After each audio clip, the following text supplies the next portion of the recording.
Welcome to the podcast. If you'd like to listen to an ad-free version of this episode and all of our episodes, then search True Crime Today Premium Plus on Apple Podcasts and press subscribe. That's our premium channel where all of our ad-free and advanced episodes live, all in one place. True Crime Today Premium Plus. Search it on Apple Podcasts and press subscribe. Even try it for 3 days free. You're about to take a deep dive into one of the biggest true crime cases in the universe. Or, at least, on our part of the planet. From the Hidden Killers podcast and True Crime Today. The moon cast a pale glow over the quiet college town of Moscow, Idaho, where tree-lined streets crisscrossed between the brick buildings of the University of Idaho campus. It was November 2022, a time when the crisp air carried the anticipation of the upcoming holiday season. Students were immersed in their studies, friendships blossomed, and the future seemed full of promise. But for 4 young students, their vibrant lives were about to be tragically cut short, leaving a community in shock and a nation searching for answers. Ethan Chapin, a 20-year-old with a heart as big as his towering stature, was known for his infectious laughter and unyielding positivity. Born as one of a set of triplets in Conway, Washington, Ethan shared an unbreakable bond with his siblings, Maisie and Hunter. The trio was inseparable, their lives woven together through shared experiences and mutual support. Ethan was a freshman majoring in recreation, sport, and tourism management. His passion for sports was evident. He played basketball and volleyball, and his enthusiasm was contagious both on and off the court. Friends described Ethan as someone who could brighten any room.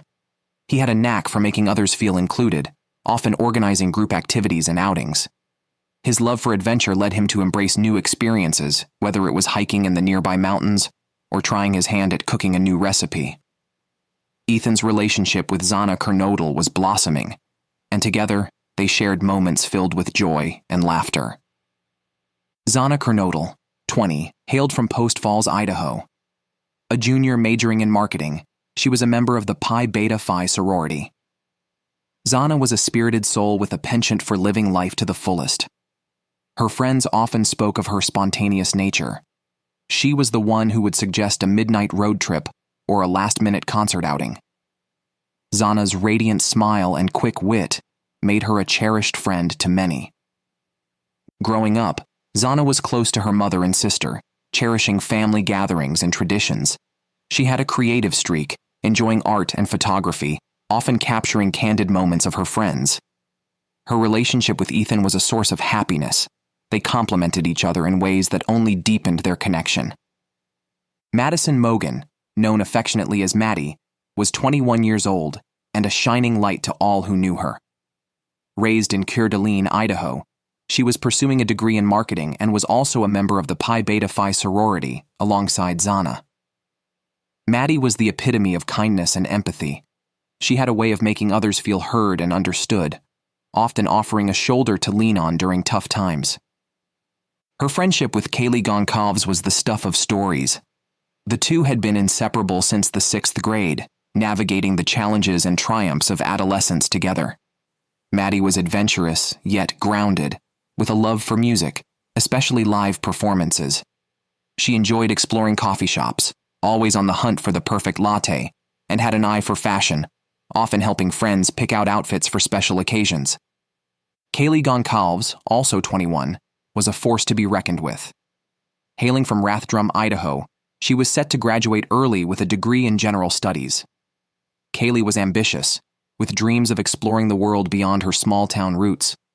She had recently purchased a Range Rover as a gift to herself for her upcoming graduation, a symbol of her hard work and determination.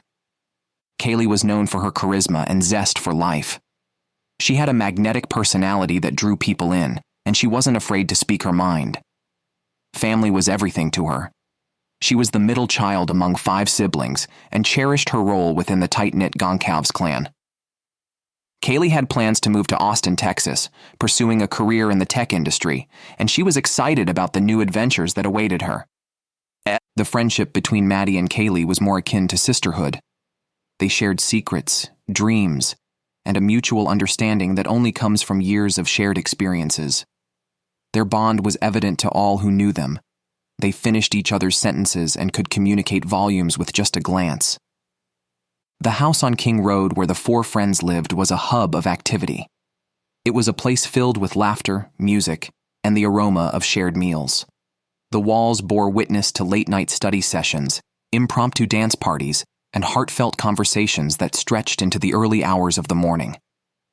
The friends often hosted gatherings, creating a welcoming environment for others in their social circle. On weekends, they might be found exploring the scenic beauty of Idaho, kayaking on Lake Coeur d'Alene, hiking trails that offered breathtaking views, or simply enjoying a picnic in the park. Their lives were a tapestry of shared moments, each thread representing a memory forged together. As the investigation into their untimely deaths began, the community was engulfed in grief. Candlelight vigils illuminated the night as classmates, faculty, and residents came together to honor their memories. The university provided counseling services, recognizing the profound impact such a loss had on the student body. Authorities worked diligently to piece together the events leading up to that tragic night. Brian Kohberger, a 28-year-old doctoral student studying criminology at Washington State University, was arrested and charged with their murders. The question on everyone's minds was, why these four vibrant young individuals? Investigators delved into any potential connections between Kohberger and the victims. It was alleged that he had studied under renowned criminology professors and had a deep understanding of criminal behavior. Some reports suggested that Kohberger might have been fascinated by the psychological aspects of crime, possibly even studying real-life cases as part of his academic pursuits. Digital footprints were scrutinized. Social media platforms became a focal point as investigators searched for any interactions or patterns that might link Kohberger to the victims.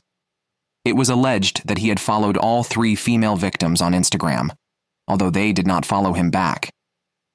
There were unconfirmed reports that he had sent direct messages to one of the victims, messages that went unanswered.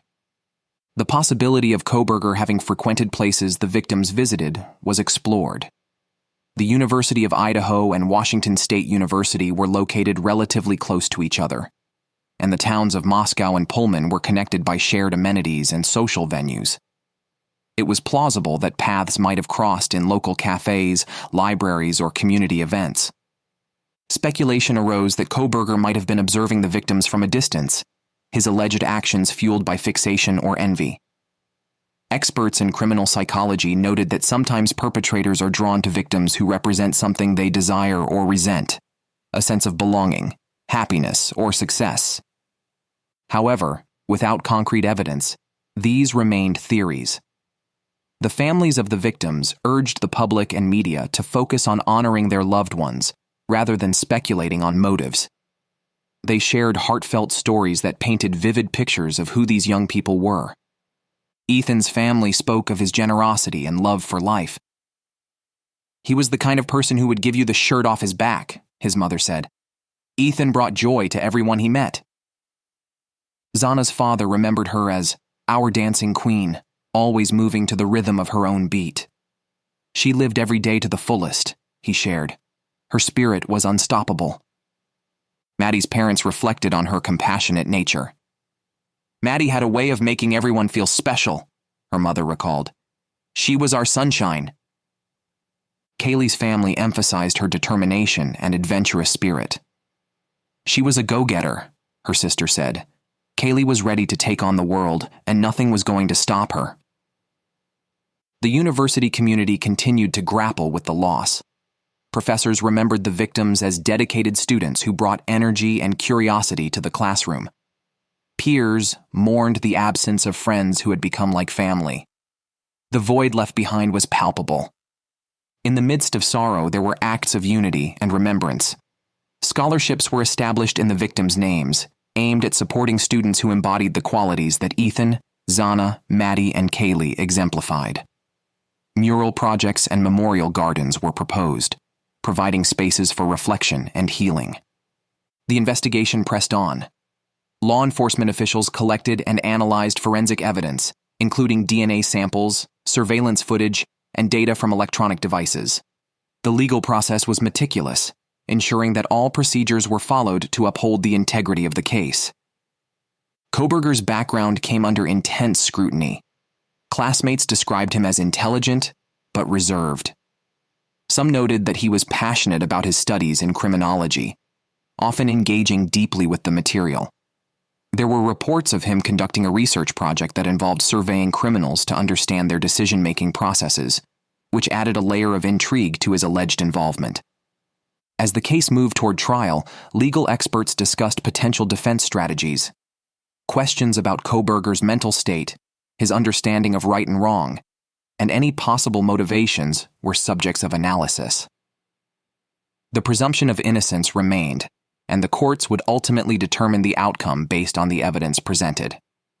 For the families of the victims, each development in the case was a reminder of their profound loss. They navigated a complex landscape of grief, media attention, and legal proceedings.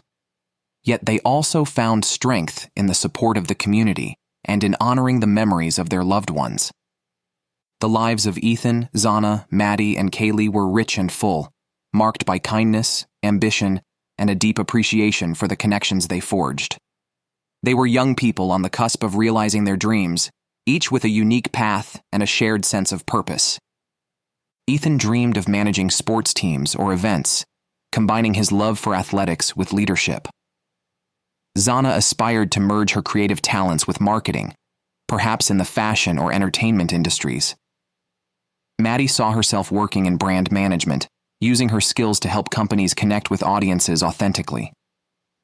Kaylee was excited about the tech world, eager to innovate and make a mark in an ever-evolving field.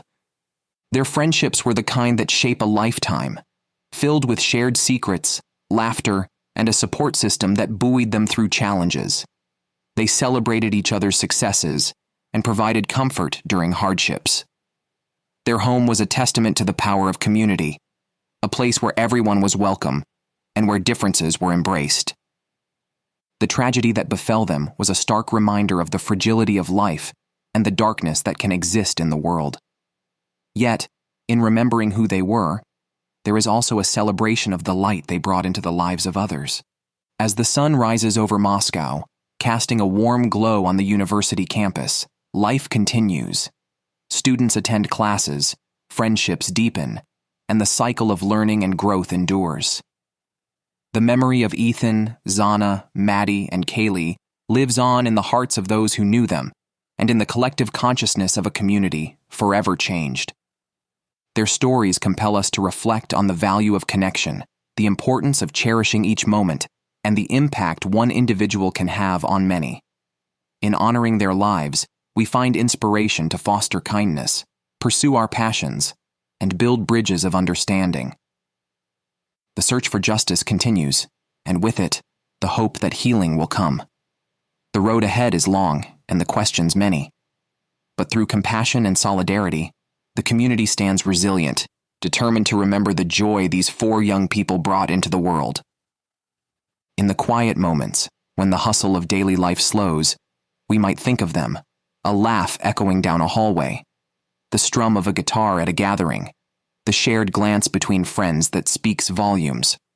Their legacies are woven into the fabric of the community, reminders that even in the face of tragedy, the human spirit endures. In a world where the darkest secrets lie just beneath the surface, They said it was an accident, but the evidence says otherwise. where hidden killers roam unnoticed in the shadows. I think you would definitely be looking at a blend of toxic, very bad narcissistic personality traits, and they will be vengeful and possibly resort to violence. Join Tony Bruschi as he uncovers the truth behind the most chilling cases. They said it was an accident, but the evidence clearly says otherwise. Each episode, we dig deep into the minds of those who commit the unthinkable. To your point on narcissism, he thinks in his own mind how witty he is. Yeah. But he lost that jury. I was done with him in 2 minutes. From unsolved mysteries to infamous crimes. Geez, you've just talked about how you've taught yourself how to do everything under the sun.